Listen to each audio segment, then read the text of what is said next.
In the quant way, we think it matters that students have an idea as to why the material is useful, relevant, or important. Everyone should have their own answer to the question, why study mathematics? One place to start is to see what other students like you think. The course designers surveyed about 1,000 students who signed up for a course just like this one last semester at their community college. Of course, most students talked about wanting to finish all their math requirements quickly, or the team-oriented nature of the course, or the idea that the material is new and different from your typical algebra class. They also talked about how they need the credit to get into their major, but lots of students also talked about wanting to use math to actually solve real issues in their daily lives or in their jobs.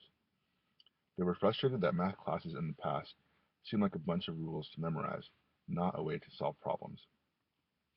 But now that they are out of high school or coming back to college after working for a while, then they see that math gets used a lot in their lives, both personally and at work. They are tired of not knowing how to use math to get things done, and they are upset that past math classes weren't designed to help them do those things.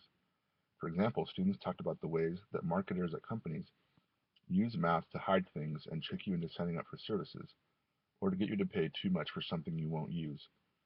Math gets used every time you decide which cable package to sign up for, when you get a medical bill, when you look at interest on your credit cards, and when you pick one vendor over another.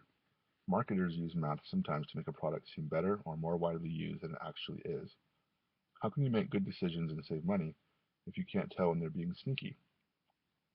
Math also gets used in politics all the time. On TV, they report surveys that, for instance, say 80% of people approve of something, but 80% of which people? How do you know if this is what all people really think? Community college students often tell us that they want to know the difference between numbers they can trust and something that's intentionally tricky to convince you of something. These types of everyday math problems don't require complicated math. It's mostly addition, subtraction, division, etc. But they do require complex thinking.